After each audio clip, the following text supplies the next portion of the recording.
বন্ধুরা, আজকে বিট, গাজর, ফুলকপি, শিম, আলু, কড়াইশুঁটি দিয়ে একটা পাঁচমিশালি করব। এমনি সময় তো পাঁচমিশালি দেখেন পালং শাক টাক দিয়ে, আজকে বিট গাজর দিয়ে পাঁচমিশালি তরকারি করব। এখানে পাঁচফোড়ন দিয়ে দিলাম,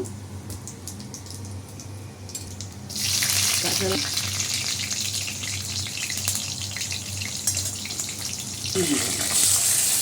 টমেটোটা দিয়ে দিলাম, নুনটা একটু দিয়ে দিলাম, আর একটু চিংড়ি মাছ দিয়ে দিলাম,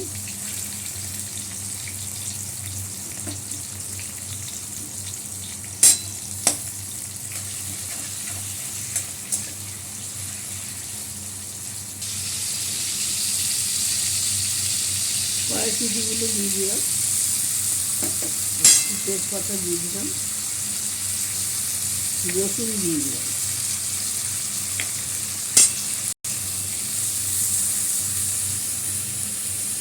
এই তরকারিটা খেতে খুব ভালো লাগে, ভাত রুটি সব কিছুর সঙ্গেই চলবে। আর চিংড়ি মাছটা দিয়েছি, এটা তো অনবদ্য টেস্ট হবে। চিংড়ি মাছের বদলে আপনারা ছোটো ছোটো টুকরো করে চিকেনও দিতে পারে, এর মধ্যে চিকেন দিলেও ভালো লাগে।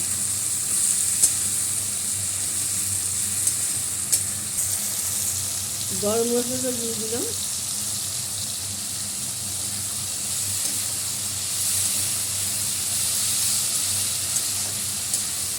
পেঁয়াজ কুচি করেছি সেটা দিয়ে দিলাম।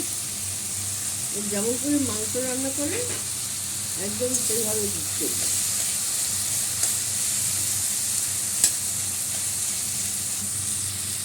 এই আদাটাও দিয়ে দিই, হলুদ গুঁড়ো, লঙ্কা গুঁড়ো সব দিয়ে দিলাম।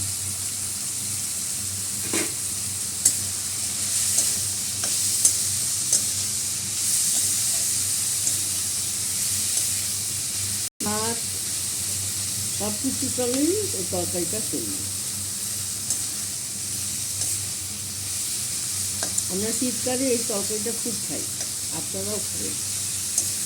লাইক, শেয়ার, কমেন্ট করে দেবেন। ফেসবুক থেকে দেখলে পেজটা ফলো করে দেবেন, আর ইউটিউব থেকে দেখলে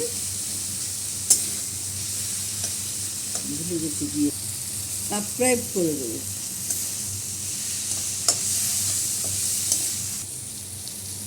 এই সবজিগুলো কাটা হয়েছে, ফুলকপি, আলু, গাজর, ক্যাপসিকাম সব দিয়ে দিলাম।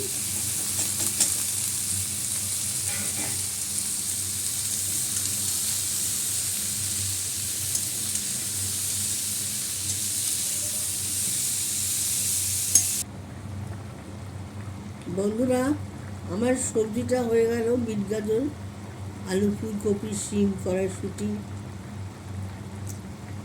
এইভাবে আপনারাও রান্না করে খাবেন। রাতে রুটি দিয়ে তো বিশেষ করে খুব ভালো, লুচি, পরোটা, ভাত যা দিয়ে খাবেন। ব্লগটা আমার এখানে শেষ হলো। নমস্কার।